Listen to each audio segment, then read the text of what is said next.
BC బిడ్డల ఆత్మగౌరవం JSP, BC రాజ్యం కోసం పుట్టిన JSP.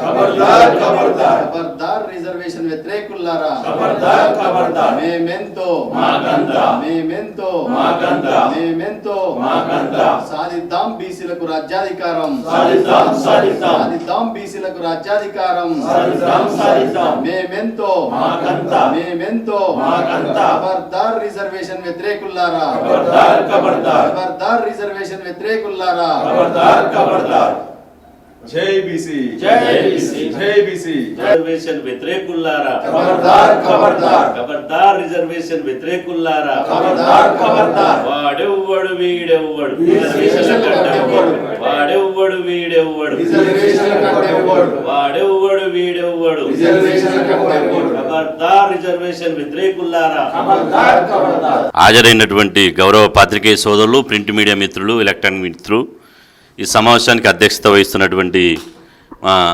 BC JAC chairman Kundaram గణేశ్చారి గారు, అదేవిధంగా బీసీ వర్కింగ్ జేఏసీ చైర్మన్ గుజ్జకృష్ణ గారు, బీసీ సంక్షేమ సంఘం రాష్ట్ర కార్యనిర్వాహక అధ్యక్షుడు కుల్కచెల్ల శ్రీనివాస్ ముదిరాజు గారు, బీసీ జేఏసీ కో చైర్మన్ పిట్ల శ్రీధర్ గారు, మా బీసీ మహిళా సంఘం రాష్ట్ర అధ్యక్షురాలు జేఏసీ చైర్మన్ శ్రీమతి బర్ల మణిమంజరి సాగర్ గారు, రాష్ట్ర ప్రధాన కార్యదర్శి తారకేశ్వర్ గారు, బీసీ ఉద్యోగుల సంఘం రాష్ట్ర ప్రధాన కార్యదర్శి అన్న తాళ్లపల్లి పాండు గారు, రమేష్ అన్న గారు, అందరికీ పేరు పేరున హృదయపూర్వక ధన్యవాదాలు. ఈరోజు ప్రధానంగా మీడియా సమావేశం యొక్క ఉద్దేశం, గత వారం రోజులుగా ఢిల్లీలోని జంతర్ మంతర్ దగ్గర కొంతమంది రిజర్వేషన్లను ఈ దేశంలో రద్దు చేయాలని చెప్పి, రిజర్వేషన్లు ఈ దేశ ప్రగతికి ఆటంకం కలుగుతున్నాయి, రిజర్వేషన్ల వల్లనే ఈ దేశం అభివృద్ధి చెందడం లేదు, కాబట్టి ఈ దేశంలో ఉన్న రిజర్వేషన్లు రద్దు చేయాలని ఢిల్లీలో ఆందోళన చేస్తున్నారు. ఆ ఆందోళన రెండు రకాల ఆందోళన జరుగుతుంది. ఒకటి, ఆన్లైన్ ద్వారా రిజర్వేషన్లు రద్దు కావాలనుకునే వాళ్ళు మా ఈ వ్యతిరేక ఉద్యమంలో జైన్ గవ్వండి అని చెప్పి ఒక క్యాంపెయిన్ చేస్తున్నారు. రెండవది, ప్రత్యక్షంగా జంతర్ మంతర్ దగ్గర ఆందోళన చేస్తున్నారు. ఇలా మేము అనుకున్నాం ఏంటంటే, సరే ప్రజాస్వామ్య దేశం ఇది, ఎవరి అభిప్రాయాలు వాళ్ళకు ఉంటాయి కాబట్టి ఈ రిజర్వేషన్ల మీద చేయనియండి, వాస్తవాలు ఏందో ప్రజలకు తెలవాలని చెప్పి మేము అనుకున్నాం. కానీ దీని వెనుక ఉండి ఎవరు అదృశ్య శక్తి ఈ రిజర్వేషన్ల ఉద్యమాన్ని నడిపిస్తున్నారు. సమయం వచ్చినప్పుడు, సందర్భం వచ్చినప్పుడు ఆ అదృశ్య శక్తి ఎవరు, అదేవిధంగా ఈ రిజర్వేషన్లను మీద విషం జల్లుతున్నది ఎవరు, ఈ రిజర్వేషన్ల మీద కుట్ర చేస్తుంది ఎవరు, ఈ సామాజిక రిజర్వేషన్ రద్దు చేయాలని ఎవరు ఇలాంటి ఘాతుకానికి పాల్పడుతురో మేము తొందరలోనే మళ్ళీ మీడియా సమావేశం ఏర్పాటు చేసి వాళ్ళు ఎవరు, ఎంతటి వారు, ఎవరున్నారు అనేది చెప్పి మేము బహిర్గతం చేస్తాం. కానీ ఇక్కడ ప్రధాన సమస్య ఏంటంటే, ఎప్పుడైతే భారతదేశంలో జంజీ ఉద్యమం వచ్చిందో, ఏ విధంగా అయితే కాక్రోజులు జంతర్ మంతర్ దగ్గర ధర్నా చేసి పార్లమెంట్ ముట్టడి పెట్టిరో, అదే తరాలో ఇలా ఒకవైపు యువత ఈ రకంగా ఉద్యమిస్తుంది, మమ్మల్ని ప్రశ్నిస్తుంది, కాబట్టి దీన్ని మొత్తం అదే పద్ధతిలో చేసి కన్ఫ్యూజ్ చేయాలని ఒకటి.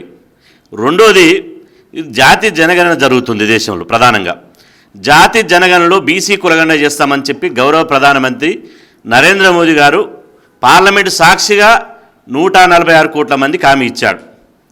కానీ ఇవాళ మొదటి దశ జనగణన అయిపోయింది, అందులో ఓబీసీ కుటుంబాలను లెక్కబెట్టలే.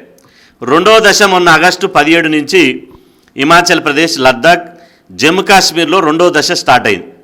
అందులో కూడా బీసీ కులగణనకు బీసీ జాబితా ప్రకటించకుండా, బీసీ కాలం లేకుండా, బీసీ లెక్కలు తీయాలనే ఉద్దేశం లేకుండా, కేవలం అస్పష్టంగా, అశాస్త్రీయంగా ఇలా కులగణన కులం అని చెప్పి కేంద్ర ప్రభుత్వం జనగణన మొదలుపెట్టింది.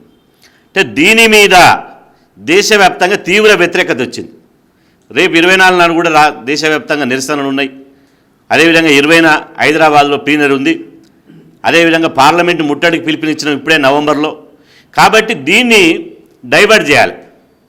బీసీ కులగణనను తప్పుదారి పట్టించడానికే ఇలా రిజర్వేషన్ల వ్యతిరేక అంశం తెర మీద తీసుకొచ్చారు. బీసీ కులగణన ఈ దేశంలో ప్రతిపక్షాలు కానీ, ప్రజా సంఘాలు కానీ, బీసీ సంఘాలు కానీ, పౌర సమాజం కానీ ఎవరు కూడా కులగణన చేయాలి అని చెప్పి కేంద్ర ప్రభుత్వాన్ని ప్రశ్నిస్తున్నారు. కులగణన చేయాలని. కాబట్టి కులగణన మేము చేస్తలేం కాబట్టి దీన్ని డైవర్ట్ చేయాలి, దీన్ని పక్కదారి పట్టించాలి. బీసీ కులగణని పక్కదారి పట్టించడానికి బ్రహ్మాండమైనటువంటి ఒక ఎత్తుగడ, ఒక ప్రణాళిక రూపొందించారు. అందులో భాగంగానే ఈరోజు దేశ రాజధాని ఢిల్లీలో జరుగుతున్నటువంటి కృత్రిమ రిజర్వేషన్ ఉద్యమం అది. ఆ రిజర్వేషన్లో పాల్గొన్న వాళ్ళు ఎవరు, ఏం పేర్లు వస్తున్నాయి? వాళ్ళ పేర్లు మల్లయ్యలు, పుల్లయ్యలు, ఎల్లయ్యలు వస్తలేవు. మల్లారావు, సూర్య, అదేవిధంగా అగ్రకులాలకి అయితే శర్మ, రావు, రెడ్డి ఏదైతే ఉంటాయో అగ్రకులాల పేర్లతోటి ఉన్నటువంటి వాళ్ళు ఢిల్లీలో ఆందోళన చేస్తున్నారు. మేము అంటున్నాం, నిజంగా రిజర్వేషన్లకు మీరు రిజర్వేషన్లు వ్యతిరేకిస్తే ఇవాళ మేము ముమ్మాడికి చెప్తున్నాం, ఈ సామాజిక రిజర్వేషన్లు ఎవరైతే ఎస్సీలు, ఎస్టీలు, బీసీలకు 80 సంవత్సరాలుగా అన్యాయం జరుగుతుందో ఈ అన్యాయాన్ని సరిదిద్దడానికి రిజర్వేషన్ వ్యవస్థ ఒకటి నడుస్తుంది.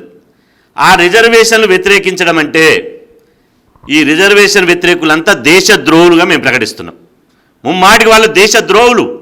ఈ దేశం అభివృద్ధి చెందకపోవడానికి, ఈ దేశంలో కుల అంతరాలు పెరగడానికి, ఈ దేశంలో సామాజిక వివక్షత ఇవాళ రోజు రోజుకు పెరిగిపోవడానికి, ఈ దేశంలో ఆర్థిక అసమానతలు పెరిగిపోవడానికి ప్రధాన కారణం స్వాతంత్రం వచ్చి 80 సంవత్సరాలుగా ఇవాళ ఈ సహజ వనరులను, ఈ సంపదను, ఇది మొత్తం ఈ వ్యవస్థను దోసుకున్నటువంటి దొంగలే పందికొక్కులాగా మెక్కి వాళ్ళ బిడ్డలే ఈరోజు దోసుకున్నటువంటి బిడ్డలే పందికొక్కులాగా మెక్కి ఈ దేశాన్ని దోసుకున్నటువంటి వాళ్ళ పిల్లలే ఇవాళ రిజర్వేషన్ ఉద్యమంలో పాల్గొంటున్నారు. మీకు దమ్ముంటే చర్చకు రండి. ఏ రిజర్వేషన్ వల్ల ఏ సామాజిక వర్గం బాగుపడ్డది? ఎక్కడ కుల వివక్షత పోయింది? ఎక్కడ సామాజిక వివక్షత పోయింది? ఎక్కడ సమానత్వం వచ్చింది? ఎక్కడ సమసమాజం వచ్చింది? చెప్పండి, సవాల్ చేస్తున్నాం. దేశంలో ఏ మూలకైనా కాశ్మీర్ నుంచి కన్యాకుమారి వరకు, ఏపీ నుంచి యూపీ వరకు ఎక్కడ పేదరికం పోయింది? ఎక్కడ దరిద్రం పోయింది? ఎక్కడ సామాజిక వివక్షత పోయింది? ఎక్కడ కులం అసమానతలు పోయినాయి? ఇవేమీ పోకుండా రిజర్వేషన్లు ఎత్తివేయడానికి సిగ్గు లేదా అని అడుగుతున్నా. ఏ విధమైనటువంటి ఉద్యమాలు చేస్తున్నారు? ఎవరిని మభ్యపెట్టడం చేస్తున్నారు? నాటి మండల్ కమిషన్లో 1990లో మండల్ ఉద్యమం వచ్చింది. మండల్ ఉద్యమం వస్తే కమండల్ ఉద్యమం తీశారు. మండల్ కమిషన్ వచ్చినప్పుడు ఈ ఓబీసీలకు రిజర్వేషన్ అమలు చేయాలనుకున్నప్పుడు ఓబీసీలకు ప్రతిభ లేదు, మెరిట్ లేదు అని చెప్పి మా ఆత్మగౌరవాన్ని దెబ్బతీసి, మా మనోభావాలను దెబ్బతీసి ఓబీసీలను కించపరిచినటువంటి ఎవరైతే కమండల్ వారసులు ఉన్నారో ఆ కమండల్ వారసులే ఇవాళ ఢిల్లీలో దీక్షల ధర్నాల పేరుతోటి డ్రామాలు ఆడుతున్నారు. కొడక ఏమనుకుంటుర్రో ఖబర్దార్. అగ్గి మండల దేశంలో ఏమనుకుంటారు? 90% జనాభా మేము ఉన్నాం. 90% ఉన్న వాళ్ళ ఆకాంక్షలను, 90% ఉన్నటువంటి ప్రజల యొక్క ఇవాళ మా ఆత్మగౌరవాన్ని కించపరుస్తారా? మేమంటున్నాం ఎస్, రిజర్వేషన్లు ఎల్లకాలం ఉండాలని మేము కోరుకోవడం లేదు. రిజర్వేషన్లు 100 ఏళ్ళు ఉండాలని మేము కోరుకోవడం లేదు. రిజర్వేషన్ మాకు అక్కర లేదు. కానీ సమానత్వం సాధించినప్పుడు రిజర్వేషన్లు అవసరం లేదు. కులం యొక్క వివక్షత పోయినప్పుడు ఇలా రిజర్వేషన్ అవసరం లేదు. ఆర్థిక అసమానతలు తొలగిపోయినప్పుడు రిజర్వేషన్ అవసరం లేదు.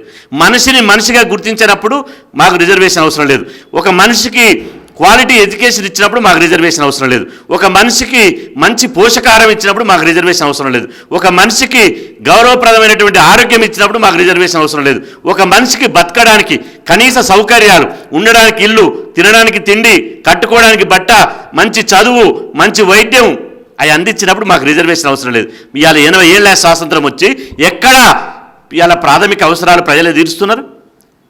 ఇవాళ మా దళితులు ఊరవతల, ఇప్పటికీ స్వాతంత్రం వచ్చింది, దళిత బిడ్డలు ఊరవతలు ఉంటున్నారు. నేను అంటున్నా, ఇందిరమ్మ ఇంట్లో ఇంకో ఇల్లు ఇస్తున్నారు కదా, నడి ఊళ్ళో దళిత బిడ్డలకు నడి సెంటర్లో ఎక్కడైనా ఇల్లు కట్టిస్తున్నారా? మరి ఎక్కడొచ్చింది సమానత్వం?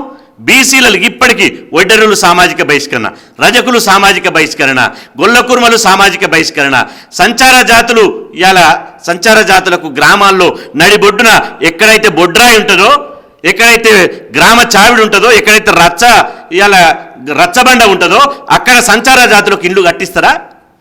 ఇప్పటికి హైదరాబాద్ లాంటి నగరంలో, విద్యానగర్లో, నల్లకుంటలో కొన్ని ప్రాంతాల్లో ఇవాళ నాన్ వెజిటేరియన్కు ఇండ్లు లేవు, బీసీ ఎస్సీ ఎస్టీలకు ఇండ్లు లేవు.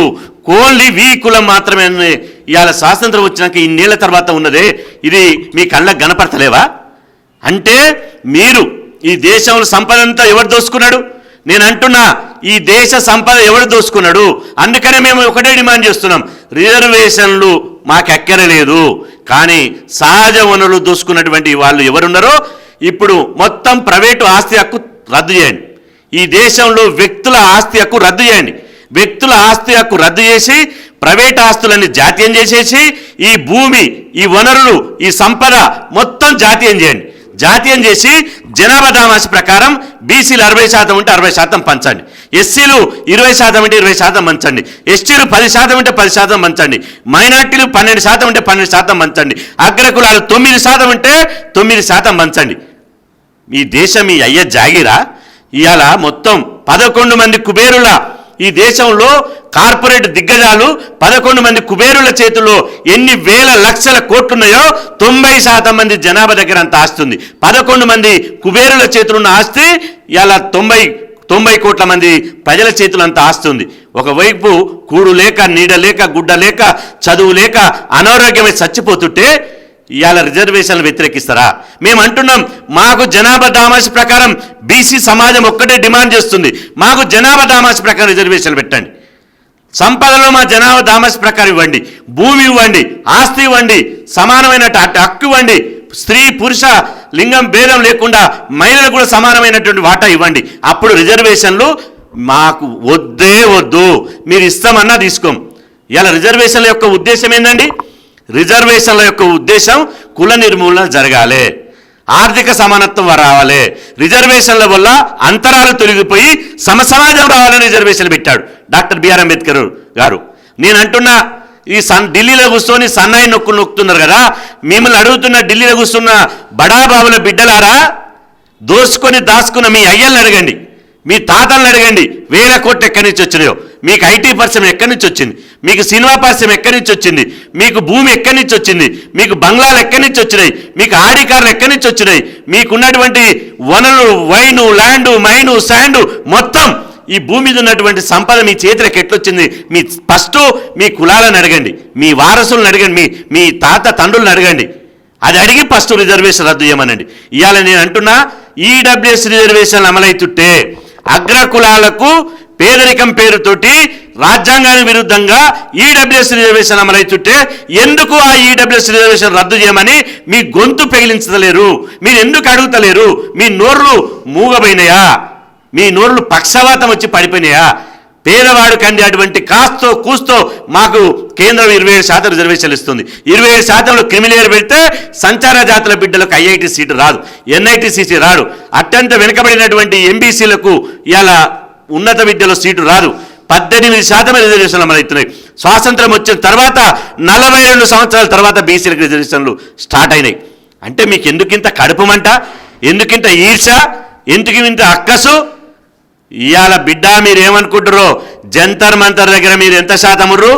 మా అంటే మీరు పిడికిన శాతం ఒళ్ళు పోయి దర్రా చేస్తారు. మేము తగులు తగిలితే 90% కోట్ల మంది మీ ఢిల్లీకి వస్తాం, గుర్తుపెట్టుకోండి. కోట్ల మందికి వస్తాం. తమాషాలు చేస్తురా? దీని వెనుక ఎవడున్నా మాకు తెలియదా? ఇట్లాంటి ఇవాళ ఈ లంగ పనులు చేస్తే మాత్రం ఎవరిని వదిలిపెట్టేది లేదు. బీసీ ఎస్సీ ఎస్టీ సమాజానికి నేను విజ్ఞప్తి చేస్తున్నా, నిద్రమత్తు విడండి, దయచేసి నిద్రమత్తు వినండి. వాళ్ళు బిర్యానీ తినొచ్చట, కానీ మనకు కారం మెతుకులు కూడా వద్దట, నోటికాడ ముద్దను గుంజుకోవాలట. రిజర్వేషన్ల వల్ల, రిజర్వేషన్ ఫలాల వల్ల ఏ జాతి ఇవాళ మీ సమాజంలో పైకి వచ్చింది? రిజర్వేషన్ల వల్ల ఎంతమంది వచ్చారు? మెరిట్ మాకుంది, ప్రతిభ మాకుంది, ధైర్యం మాకుంది, సత్తువ మాకుంది. ఈ దేశానికి ఓ సన్యాసులారా తెలుసుకోండి, రిజర్వేషన్ వ్యతిరేకించే సన్యాసులారా ఒక్కసారి తెలుసుకోండి. ఎందుకంటే మేము లేకపోతే ఈ దేశం లేదు. మా ఒడ్డరన్న కండలు పిండి చేసి బండలు కొట్టి బంగ్లాలు కట్టిండు. మీరు కట్టారా? ప్రాజెక్టులు మా సగర ఉప్పరన్న ప్రాజెక్టులు కట్టాడు, మీరు కట్టిరా? మా విశ్వబ్రాహ్మణ సోదరుడు కర్రు చేసిండు, గొర్రు చేసిండు, తినే కంచం చేసిండు, పడుకునే మంచం చేసిండు, అదేవిధంగా ఇంటికి తలుపులు చేసిండు, ఇంటికి దూలమయ్యిండు, నెట్టడయ్యిండు. విశ్వబ్రాహ్మణుడు చేసిన సర్వీస్ ఎవరు చేసిండు అడుగుతున్నా. 6 గజాల చీరను ఇవాళ మా పద్మశాలిలు తమ నరాలను దారాలుగా చేసి ఈ సమాజానికి మీకు ఎవడైతే ఈ సన్యాసులు రిజర్వేషన్ల వ్యతిరేక ఉద్యమం చేస్తున్నారో ఆ సన్యాసులకు కూడా మా పద్మశాలి సోదరులే బట్టలు నేసి తమ రక్తాన్ని తమ నరాలను దారాలుగా చేసి పంపించారు. లేకపోతే మీ గుడ్డలు కూడా గట్టి ఉండే. మీరు మీ జన్మకు కారకం ఎవరు? మా మంగళ సోదరి మంత్రసాని అయితే ఇవాళ మిమ్మల్ని బొడ్డు కోసి పేరు పెడితే మీరు ఈ సమాజంలో పైకి వచ్చారు. ఇవాళ ఒక్కొక్క కులం, మా గొల్ల కుర్మలు, ముదిరాజులు, అదేవిధంగా ఇవాళ ఒక్కొక్క కులం ఈ సమాజానికి సేవ చేశారు. మీ సౌట సన్యాసులు రిజర్వేషన్లు వ్యతిరేకించే దద్దమ్మలకు నేను ప్రశ్నిస్తున్నా, మీరు సమాజానికి చేసిన మీ కాంట్రిబ్యూషన్ ఏంటి? మీ సేవ ఏంటి?